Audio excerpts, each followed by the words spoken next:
Question numéro 11. Quelle loi a permis aux couples homosexuels d'avoir recours à l'assistance médicale à la procréation? Réponse A, la loi bioéthique du 4 août 2021.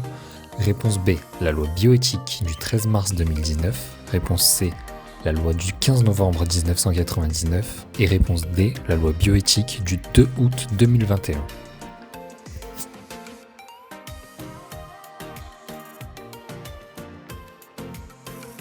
Et la bonne réponse était la réponse D, la loi bioéthique du 2 août 2021.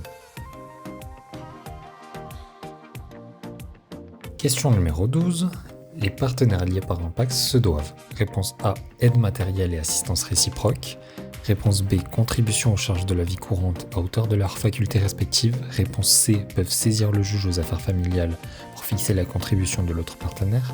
Réponse D, peuvent régler la répartition de la contribution par convention.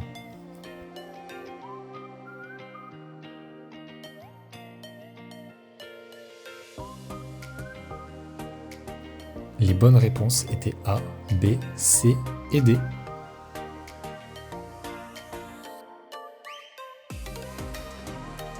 Question numéro 13. Le PACS contraint les partenaires à la solidarité aux dettes.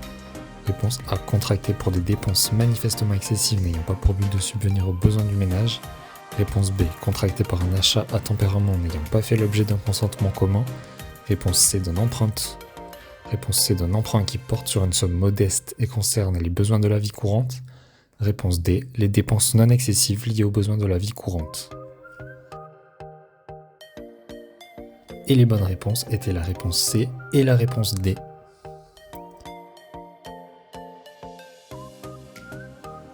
S'agissant du logement, réponse A, les partenaires sont parfois co-titulaires du bail. Réponse B, en cas de décès, le survivant a parfois un droit exclusif sur ce bail. Réponse C, les partenaires ne sont jamais co-titulaires du bail. Et réponse D, en cas de décès, le survivant doit procéder à la vente du logement.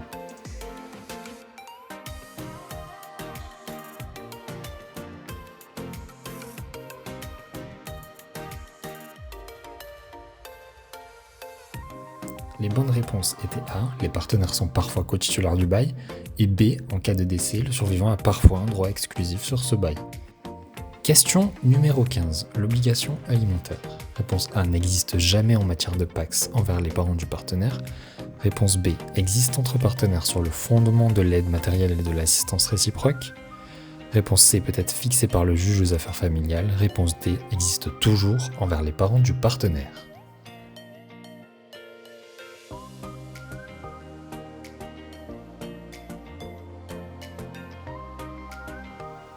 La bonne réponse était réponse A, n'existe jamais en matière de PACS envers les parents du partenaire, et réponse C, peut être fixée par le juge aux affaires familiales.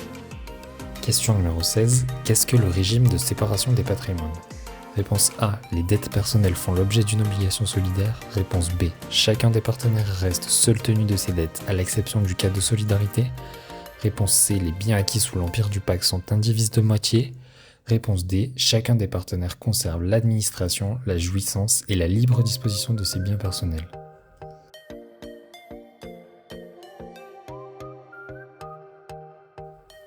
Les bonnes réponses étaient réponse B et réponse D.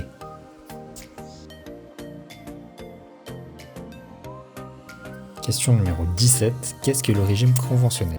Réponse A, les biens restent la propriété personnelle de chacun. Réponse B, certains biens visés à l'article 512-5-2 du Code civil restent la propriété exclusive de chaque partenaire. Réponse C, les partenaires peuvent opter pour l'indivision des acquis et permettre à leurs biens acquis pendant le PACS d'être indivisés de moitié. Réponse D, les partenaires restent seuls tenus de leur dette personnelle.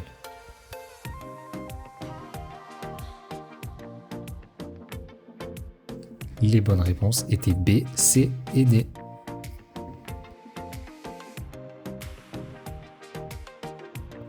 Le PACS est dissous.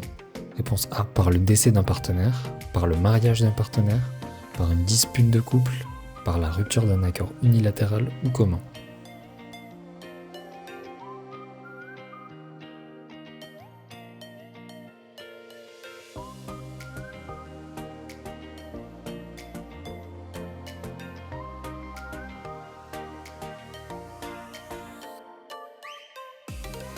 Les bonnes réponses étaient A, B et D.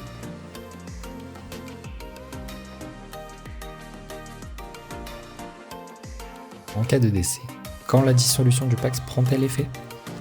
À l'égard des tiers le jour du décès, à l'égard des tiers à la date de la mention en marge de l'acte de naissance, à l'égard des partenaires le jour du décès, à l'égard des partenaires à la date de la mention en marge de l'acte de naissance.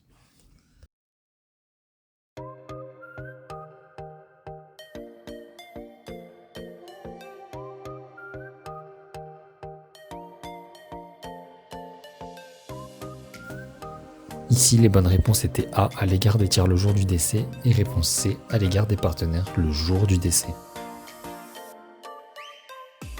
Enfin, question numéro 20, la rupture du Pacs n'est pas en elle-même constitutive d'une faute, peut faire l'objet d'une demande de dommages et intérêts pour rupture fautive, entraîne la liquidation des biens, ou peut faire l'objet d'une demande d'attribution préférentielle du logement en cas de décès de l'autre partenaire.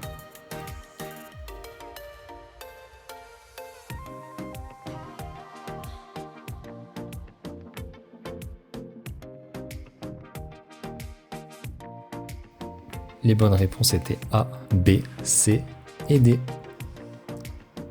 Merci d'avoir suivi cette vidéo. Pense à t'abonner à la chaîne pour suivre les prochaines vidéos.